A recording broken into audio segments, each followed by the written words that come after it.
तो आज हम लोग जानने वाले हैं कुछ ऐसे टूल्स के बारे में जिनकी हेल्प से हम लोग ये आइडेंटिफाई कर सकते हैं कि जो भी इनिशियल बेसिक फीजिबल सॉल्यूशन हम लोगों के पास है वो ऑप्टिमल है कि नहीं।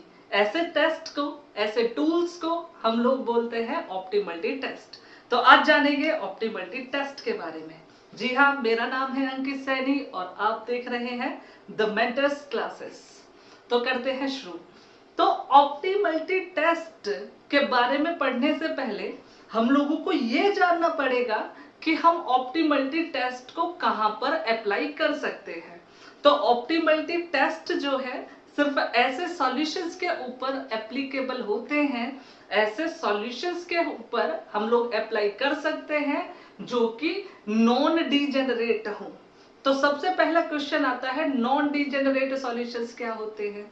ठीक है, तो नॉन डीजेनरेट सॉल्यूशंस जो होते हैं वो डिपेंड करते हैं इंडिपेंडेंट पोजीशंस ऑफ एलोकेशंस के ऊपर कि एलोकेशंस की इंडिपेंडेंट पोजीशन है तो हम लोग बोल सकते हैं कि सॉल्यूशन जो है वो हमारा नॉन डीजेनरेट है। उसके साथ एक और कंडीशन होती है, बट बात आती है इंडिपेंडेंट पोजीशन का मतलब। और इंडिपेंडेंट पोजीशंस जो होती हैं वो डिपेंड करती हैं क्लोज्ड लूप के ऊपर। तो हमारा जो टॉपिक है वो स्टार्ट होता है क्लोज्ड लूप से। क्लोज्ड लूप के बाद हम लोग जाएंगे इंडिपेंडेंट पोजीशंस पर। इंडिपेंडेंट पोजीशंस से हम लोग जाएंगे नॉन डीजेनरेट सॉल्यूशंस पर, और नॉन डीजेनरेट सॉल्यूशन के ऊपर हम लोग अप्लाई करेंगे ऑप्टिमलिटी टेस्ट। तो सारी चीजें स्टेप बाय स्टेप हम लोग देखते जाएंगे। तो करते हैं शुरू क्लोज्ड लूप से। तो क्या होता है क्लोज्ड लूप, देखें। देखो, क्लोज्ड लूप का मतलब क्या है। Closed loops are simple curves made of horizontal and vertical lines which intersects at the allocated cells. तो डेफिनेशन में क्या लिखा है कि भाई क्लोज्ड लूप जो होते हैं ऐसे सिंपल कर्व्स होते हैं, ऐसे सिंपल कर्व्स होते हैं जो कि हॉरिजॉन्टल और वर्टिकल लाइन से मिलकर बने होते हैं, जो कि ऐसी सेल्स पर इंटरसेक्ट करती हैं जो कि एलोकेटेड सेल्स हैं। तो इस डेफिनेशन में सबसे अजीब वर्ड, अनफेमिलियर वर्ड जो हमें मिला वो कौन सा मिला कि भाई एलोकेटेड सेल्स क्या होती हैं। तो एलोकेटेड सेल्स का मतलब होता है ऐसी सेल्स जिनके अंदर की एलोकेशंस हों। और एलोकेशंस किस तरीके से करते हैं और किसको एलोकेशंस बोलते हैं वो लोग, वो चीजें हम लोग इससे पहले की वीडियो में सीख चुके हैं। तो जिन लोगों ने वो वीडियो नहीं देखी है हमारे प्लेलिस्ट में जाकर देख सकते हैं। तो एलोकेटेड सेल का मतलब क्या हुआ, cells with allocations, with allocations. तो ऐसी सेल्स जिनके अंदर एलोकेशंस होती हैं उनको हम लोग क्या बोलते हैं, एलोकेटेड सेल्स। ठीक है, अब देखो क्लोज्ड लूप के अंदर हमें क्या करना है, हॉरिजॉन्टल और वर्टिकल लाइंस का यूज करते हुए एक ऐसा क्लोज्ड कर्व बनाना है जिसकी कि जो हॉरिजॉन्टल और वर्टिकल लाइंस हैं सिर्फ ऐसे पॉइंट पर इंटरसेक्ट कर सकती हैं जहां पर एलोकेटेड सेल्स है। ठीक है, इस चीज को हम लोग ऐसे भी बोल सकते हैं कि जो हमारा क्लोज्ड लूप है, ठीक है, जो क्लोज्ड कर्व हम लोग हॉरिजॉन्टल और वर्टिकल लाइन से बना रहे हैं उसमें सिर्फ टर्निंग पॉइंट वहां पर हो सकता है, टर्न उस सेल के अंदर आ सकता है जहां पर एलोकेशन हो। मतलब कि सपोज करो अगर मैं इस तरीके से कोई क्लोज्ड कर्व बनाने की कोशिश करता हूं जिसके अंदर की हॉरिजॉन्टल और वर्टिकल लाइंस हैं, हॉरिजॉन्टल और वर्टिकल लाइंस हैं, तो जहां जहां पर ये टर्न हो रहा है, जहां जहां पर इसका टर्निंग पॉइंट है वहां पर एलोकेशंस होनी चाहिए। जैसे देखो ये यहां पर टर्न हो रहा है तो यहां पर एक एलोकेशन होनी चाहिए, ये यहां पर टर्न हो रहा है यहां पर एक एलोकेशन होनी चाहिए, ये यहां पर टर्न हो रहा है तो यहां पर भी एक एलोकेशन होनी चाहिए, यहां पर टर्न हो रहा है यहां पर भी एक एलोकेशन होना चाहिए, यहां पर टर्न हो रहा है यहां पर भी एक एलोकेशन होना चाहिए, यहां पर टर्न हुआ यहां भी एलोकेशन, और जितने भी टर्निंग पॉइंट है सभी पर क्या होना चाहिए, एलोकेशन होनी चाहिए। इसका मतलब अगर हम किसी भी क्लोज्ड लूप को ड्रॉ कर रहे हैं तो उसे हम सिर्फ उसी सेल से टर्न करा सकते हैं जहां पर कि एलोकेशंस हो। ठीक है, तो समझने के लिए ड्रॉ करके देखते हैं, कुछ एग्जांपल्स मैंने लिखे हैं, ड्रॉ कर देखते हैं। देखें जरा, सपोज करो ये कोई इनिशियल बेसिक फिजिबल सॉल्यूशन है ऑफ ए ट्रांसपोर्टेशन प्रॉब्लम, और एलोकेशंस जो हैं उन्हें मैंने स्टार से डिनोट किया है। बहुत ही मस्त सिंबल है स्टार, स्टार से डिनोट किया है। तो किस तरीके से करेंगे देखो भाई, तो हम क्लोज्ड लूप बनाना चाहते हैं, तो क्लोज्ड लूप बनाने के लिए सिर्फ हॉरिजॉन्टल और वर्टिकल लाइंस हम लोग यूज कर सकते हैं। ठीक है, करते हैं कोशिश। देखो, अच्छा अगर मैं इस सेल से स्टार्ट करता हूं, ठीक है, तो यहां से देखो मैं यहां गया, ठीक है, यहां से मैं टर्न करा सकता हूं क्योंकि ये एलोकेटेड सेल्स है, और मैंने ये बताया था कि हम कर्व को सिर्फ वहीं से टर्न कर सकते हैं जहां पर कि एलोकेशन हो। तो यहां पर एलोकेशन है तो हमने टर्न करा दिया, मस्त यहां तक पहुंच गया। ठीक है, अब देखो यहां भी एलोकेशन है तो यहां से भी टर्न करा सकते हैं। तो अब देखो भाई यहां से यहां तो आ नहीं सकते हम, ठीक है, क्योंकि यहां पर आ जाएंगे तो यहां से ना तो यहां टर्न हो सकते हैं ना ही यहां, क्योंकि इसके अंदर एलोकेशन ही नहीं है, और हम सिर्फ टर्न वहां से हो सकते हैं जहां पर एलोकेशन हो।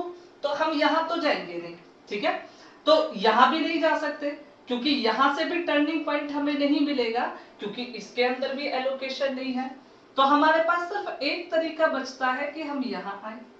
ठीक है, और यहां से कहां जा सकते हैं, टर्न हो सकते हैं यहां तक, क्योंकि यहां पर एलोकेशन है तो इस सेल में हम लोग टर्न ले सकते हैं। ठीक है, अब यहां पहुंच गए तो यहां से हम लोग यहां पर आ सकते हैं और यहां से हम लोग यहां तक जा सकते हैं। तो इस तरीके से मैंने क्या किया कि एक ऐसा कर्व बना दिया, एक ऐसा कर्व ड्रॉ कर दिया जिसमें कि हॉरिजॉन्टल और वर्टिकल लाइंस मैंने यूज की, और टर्निंग पॉइंट सिर्फ ऐसी सेल्स पर रहे जहां पर कि एलोकेशंस हैं। ठीक है, दूसरा एग्जांपल देखते हैं। अगर मैं इस एग्जांपल की बात करूं, ठीक है, तो देखो अगर मैं इस सेल से स्टार्ट करूं तो देखो भाई इस सेल से मैं इधर भी नहीं जा सकता क्योंकि कहीं भी एलोकेशन नहीं है तो टर्निंग पॉइंट होगा नहीं, तो मैं इस डायरेक्शन में तो नहीं जा रहा। ठीक है, नहीं जा रहे, दूसरी डायरेक्शन में जाने की कोशिश करते हैं। भाई दूसरी डायरेक्शन में भी नहीं जा सकते, यहां भी एलोकेशन नहीं है, तो इसका मतलब इस वाली सेल के लिए तो ना तो इधर जा रहे हैं ना उधर जा रहे हैं, तो इसके साथ डील करना तो मुश्किल हो गया, तो हम इसके साथ डील नहीं करेंगे, इसे छोड़ देंगे, छोड़ो चलो। ठीक है, दूसरे किसी एलोकेशन को पकड़ लेते हैं। ठीक है, अगर सपोज करो मैं इस वाली एलोकेशन को सेलेक्ट करूं, इस वाली एलोकेशन को मैंने पकड़ लिया। ठीक है, अब देखो किस तरीके से ड्रॉ कर सकते हैं हम लोग लूप। देखो यहां से यहां जा सकते हैं, ठीक है, यहां से यहां जा सकते हैं, यहां से यहां जा सकते हैं, यहां से यहां जा सकते हैं। तो इस तरीके से हम लोग एक क्लोज्ड लूप बना सकते हैं। अब जरूरी नहीं है कि हर कोई इसी तरीके से आइडेंटिफाई करे, है ना, जिस तरीके से मैंने क्लोज लूप बनाया उसी तरीके से बनाए। भाई एक बंदा आप लोगों में से ये भी कर सकता है, और हो सकता है किया हो कि भाई हम यहां से पहले यहां जाए, फिर यहां से यहां जाए, फिर यहां से यहां जाए, और फिर यहां से यहां जाए। इस तरीके से भी तो हम लोग क्लोज लूप बना सकते हैं और वो भी एक क्लोज लूप बनेगा। तो डायरेक्शन मैटर नहीं करती हम किस तरीके से जा रहे हैं, बट अल्टीमेटली हमारा गोल ये है कि एक लूप बनना चाहिए, क्लोज लूप बनना चाहिए, बस क्लोज लूप बन गया हमारा काम खत्म। ठीक है, अगर इस वाले एग्जांपल की हम लोग बात करें, ठीक है, तो देखो इस वाली सेल से अगर मैं स्टार्ट करता हूं तो भाई देखो यहां से यहां तो मैं जा सकता हूं, ठीक है, यहां से यहां पहुंच गया। अब यहां से यहां भी आ सकता हूं क्योंकि एलोकेशन है, टर्निंग पॉइंट यहां हो सकता है, लेकिन अब इसके आगे ना तो इस रो में एलोकेशन है तो मैं इस रो में कहीं भी टर्न नहीं हो सकता, मतलब कि ना तो राइट में टर्न हो सकता हूं ना ही लेफ्ट में टर्न हो सकता हूं। ठीक है, इसी तरीके से ना ही आगे जा सकता हूं क्योंकि आगे भी एलोकेशन नहीं है। इसका मतलब ये जो कर्व हम लोग बनाने की कोशिश कर रहे थे ये तो यही दम तोड़ दिया इसने, इससे आगे हम लोग ड्रॉ ही नहीं कर सकते। तो हम इस एलोकेशन से कर्व स्टार्ट नहीं करेंगे इस डायरेक्शन में।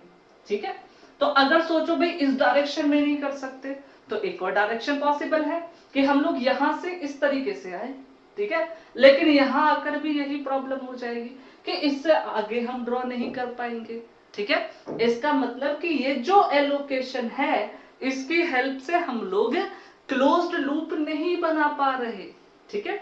तो हम इस सेल को छोड़ देते हैं, दूसरे किसी सेल की बात करते हैं। तो देखो भाई इस वाली सेल के साथ बात करें तो इस वाली सेल के साथ भी बिल्कुल सेम यही प्रॉब्लम होगी कि हम इसमें क्लोज्ड लूप नहीं बना पाएंगे, ठीक है। तो यहां जो मैंने एलोकेशंस लिखी है अगर उसकी हर एक एलोकेशन के लिए हम लोग ट्राई करें कि भाई हम लोग क्लोज्ड लूप बना सकते हैं या नहीं, तो इसमें हमें पता चलेगा कि इसमें हम किसी भी एलोकेशन से स्टार्ट कर कोई भी लूप ड्रॉ नहीं कर सकते। इसका मतलब कि इसमें होगा no loop exist, no loop exist. तो इस वाली एलोकेशंस के लिए कोई भी लूप एग्जिस्ट नहीं करता, ठीक है।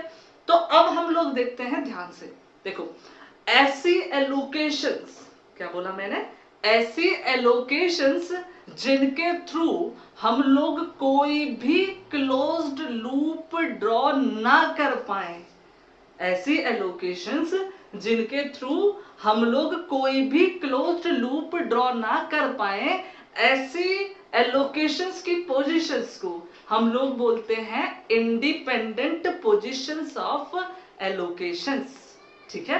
क्या बोला मैंने, देखो लिख देते हैं। मैंने बोला भाई इंडिपेंडेंट पोजीशन ऑफ एलोकेशन का मतलब क्या है, ठीक है। क्या, इंडिपेंडेंट पोजीशन ऑफ एलोकेशंस। तो क्या बताया था इसमें कि allocations are called in independent position, ठीक है, independent position if we cannot draw a closed loop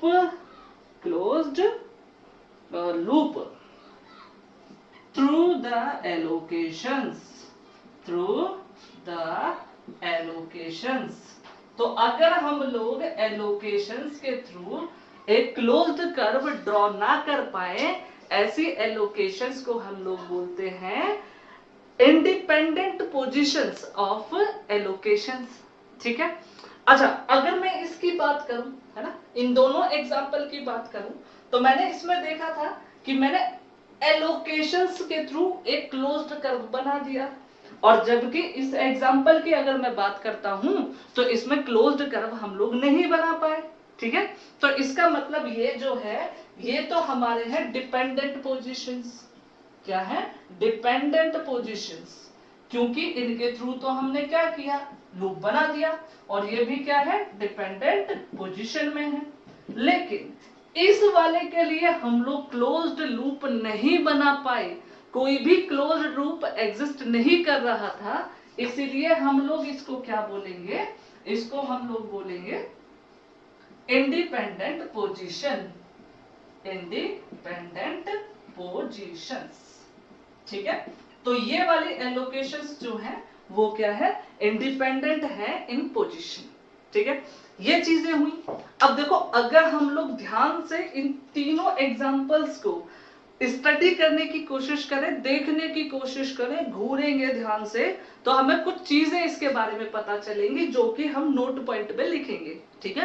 क्या देखेंगे, देखो जरा ध्यान से घूरो, जरा इसको जरा ध्यान से देखो, फिर इसको देखना और फिर इसको देखना, ठीक है, कुछ ना कुछ तो पता चलेगा। देखते हैं, देखो अगर मैं इसकी बात करूं तो देखो इस ट्रांसपोर्टेशन प्रॉब्लम में जितने भी एलोकेशंस हैं तो उन सब का यूज करके मैंने एक क्लोज्ड कर्व बनाया।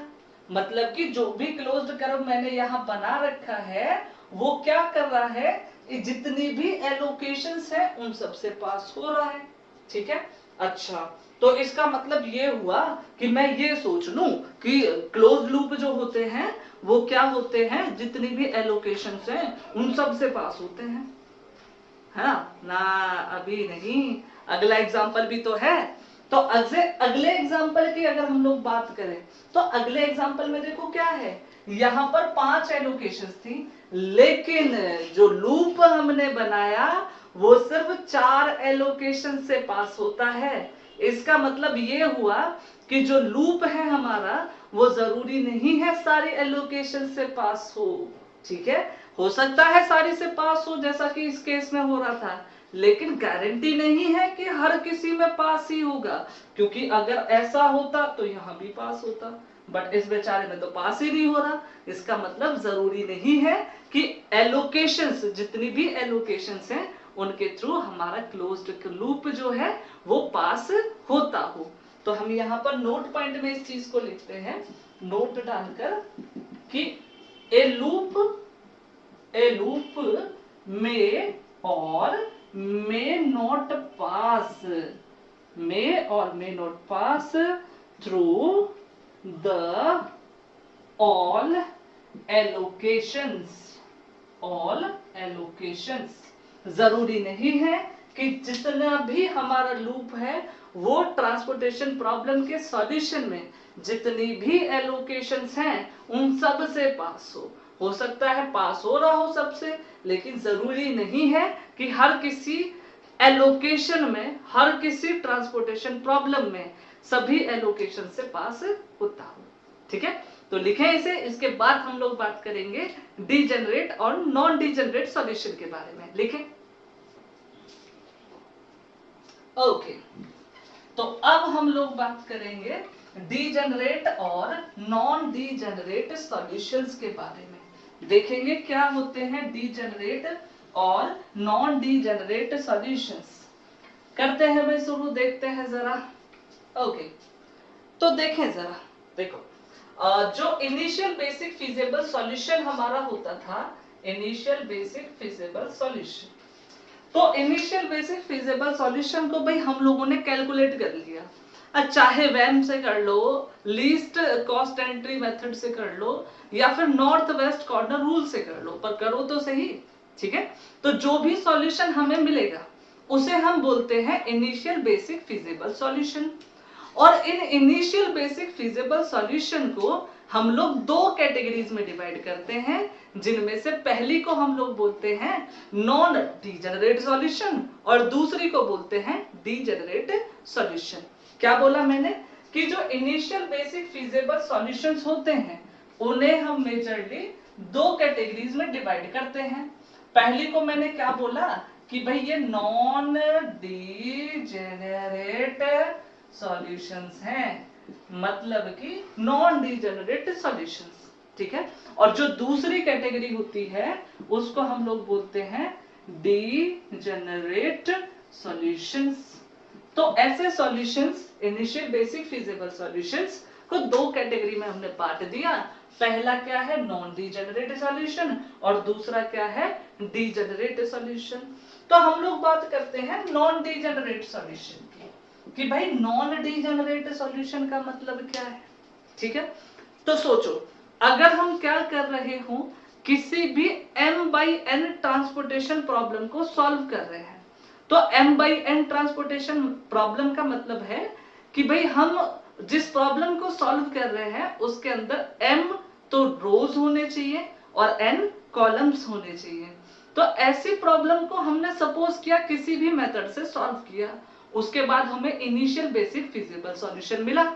तो जो सॉल्यूशन मिला उसके अंदर अगर जो पॉजिटिव एलोकेशंस हैं उन्हें काउंट करने पर वो नंबर जो आएगा वो m + n-1 के इक्वल हो।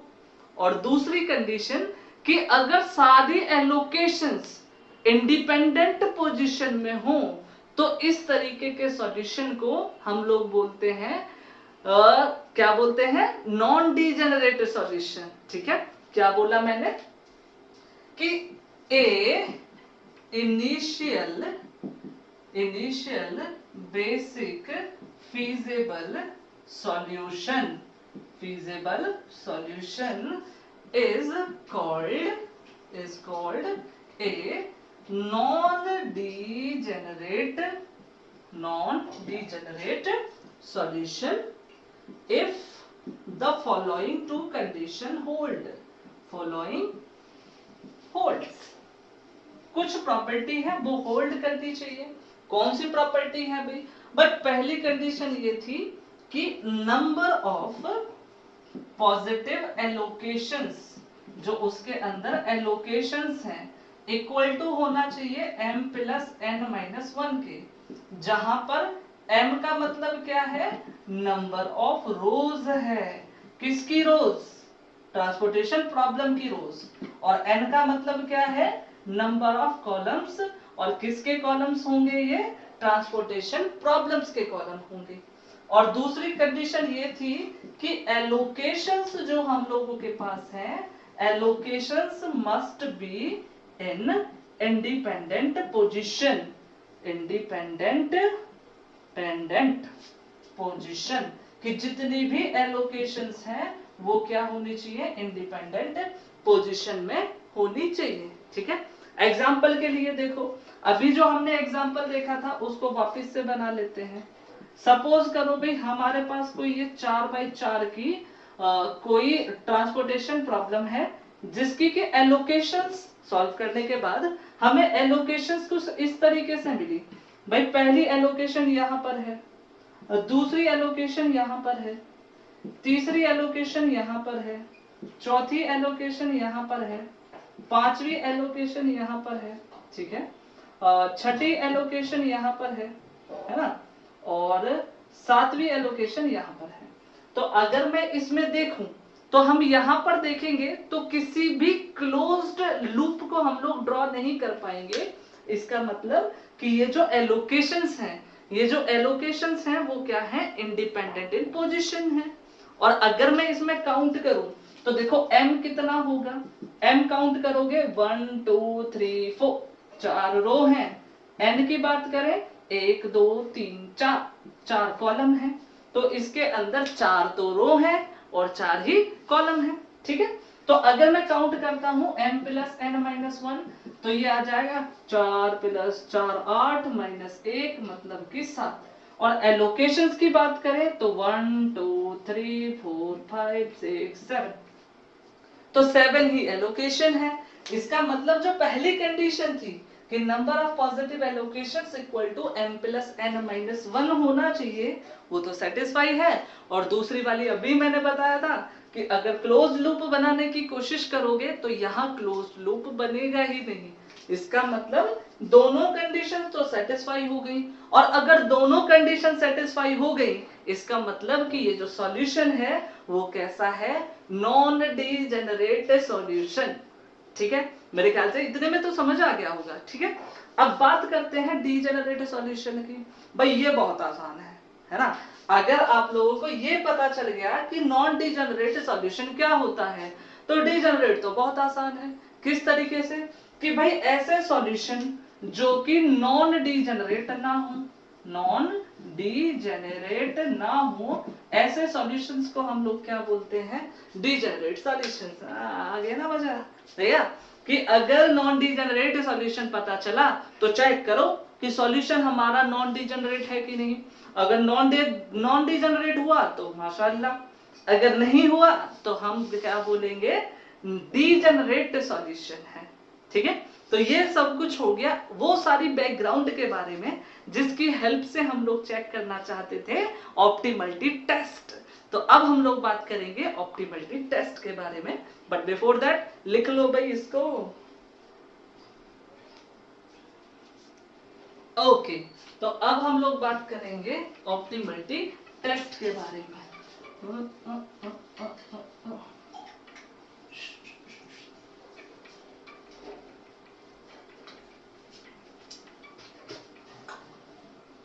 ओके. तो हो गया भाई. देखें ऑप्टिमलिटी टेस्ट. ठीक है. तो देखें ऑप्टिमलिटी टेस्ट का मतलब क्या है? Optimality test. तो ऑप्टिमलिटी टेस्ट हेडिंग लगा दी. अब हेडिंग लगा दी, कुछ ना कुछ तो लिखना पड़ेगा. देखते हैं क्या लिखेंगे. देखें भाई, ऑप्टिमलिटी टेस्ट का मतलब क्या है, सबसे पहली प्रॉब्लम आती है ये, है ना। जब पता हो इसका मतलब तभी तो कुछ करें ना। तो ऑप्टिमलिटी टेस्ट जो होते हैं कुछ ऐसे टूल्स होते हैं जिनकी हेल्प से हम लोग ये पता कर सकते हैं कि जो भी इनिशियल बेसिक फिजिबल सॉल्यूशन हम लोगों ने कैलकुलेट किया है वो ऑप्टिमम सॉल्यूशन है कि ऑप्टिमल सॉल्यूशन नहीं है। अगर ऑप्टिमम सॉल्यूशन है तो किस तरीके से चेक करेंगे, और ऑप्टिमम सॉल्यूशन नहीं है तो किस तरीके से ऑप्टिमम बनाएंगे। ये सारी प्रॉब्लम्स को डील करने के लिए हम लोग बात करेंगे ऑप्टिमल सॉल्यूशंस की, जिसे हम चेक करने वाले हैं ऑप्टिमल और या फिर ऑप्टिमलिटी टेस्ट की हेल्प से। तो भाई सबसे पहली प्रॉब्लम ऑप्टिमलिटी टेस्ट के स्टार्ट होते ही आ जाती है कि ऑप्टिमलिटी टेस्ट को सिर्फ हम उन्हीं सॉल्यूशन के ऊपर अप्लाई कर सकते हैं जो कि नॉन डीजेनरेट हो। ठीक है, डीजेनरेट को अगर हम चेक करना चाहते हैं तो पहले उसे नॉन डीजेनरेट बनाना पड़ता है। किस तरीके से करते हैं वो बात की बात। सबसे पहली बात यही कि नॉन डीजेनरेट के ऊपर ही एप्लीकेबल होते हैं। तो क्या होता है, एप्लीकेबल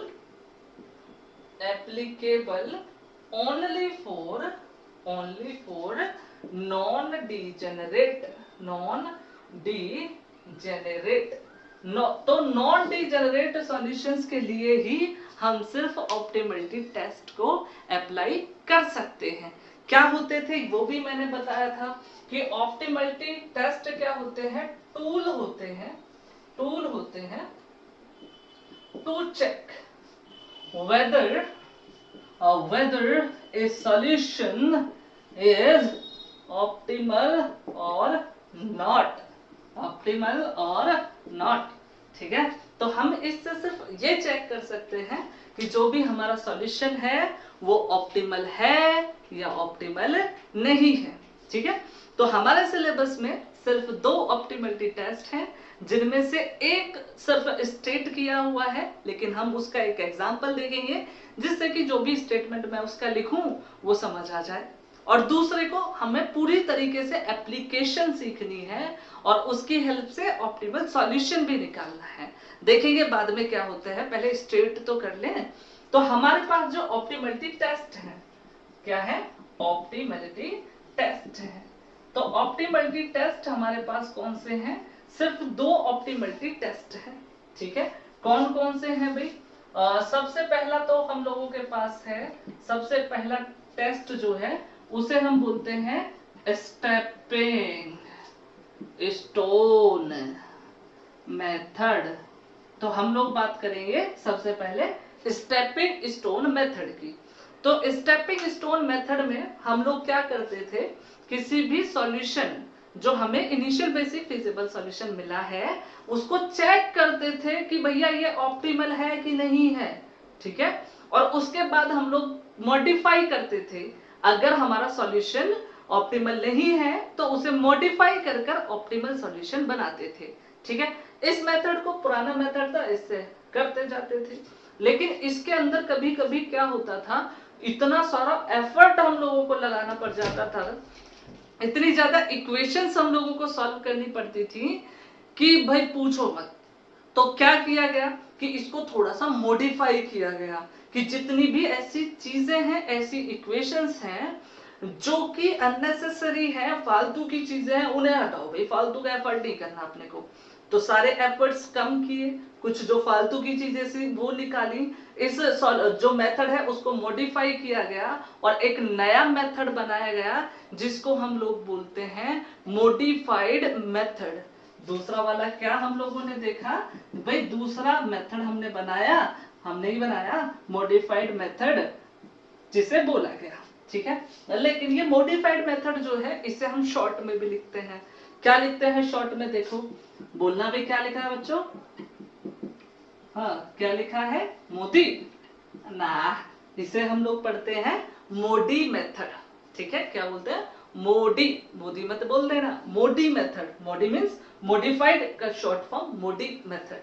ठीक है, तो हम लोगों ने देखा कि ऑप्टिमलिटी टेस्ट क्या होते हैं। तो ऑप्टिमलिटी टेस्ट मतलब कि ऐसे टूल्स जिसकी हेल्प से हम लोग सिर्फ ये पता कर सके कि जो भी हमारा सॉल्यूशन है वो हमारा ऑप्टिमल सॉल्यूशन है कि नहीं, और सिर्फ उन्हीं के ऊपर हम लोग अप्लाई कर सकते हैं, उन्हीं सॉल्यूशंस के ऊपर अप्लाई कर सकते हैं जो कि नॉन डीजेनरेट हो।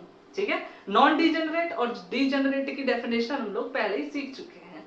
उसके बाद हम लोगों ने बात की कि जो ऑप्टिमलिटी टेस्ट है हमारे सिलेबस में, सिर्फ 2 सिलेबस में हमारे टेस्ट हैं। कौन कौन से हैं? एक तो स्टेपिंग स्टोन मेथड, दूसरा वाला क्या है उसका मॉडिफाइड वर्जन, जिसको हम बोलते हैं मॉडिफाइड मेथड या फिर मोडी मेथड। ठीक है, तो अगर हम लोग इसे इस वीडियो में इंक्लूड करें तो वीडियो बहुत लंबी हो जाएगी।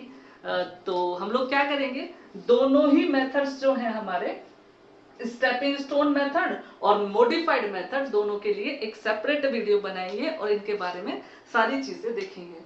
तो मिलते हैं नेक्स्ट वीडियो में with the topic stepping stone method, और इसका पूरा ऑपरेशन करेंगे, जानेंगे इसके बारे में सब कुछ, किस तरीके से करते हैं, क्या है सब कुछ। तो मिलते हैं नेक्स्ट वीडियो में। So thank you for watching, stay tuned.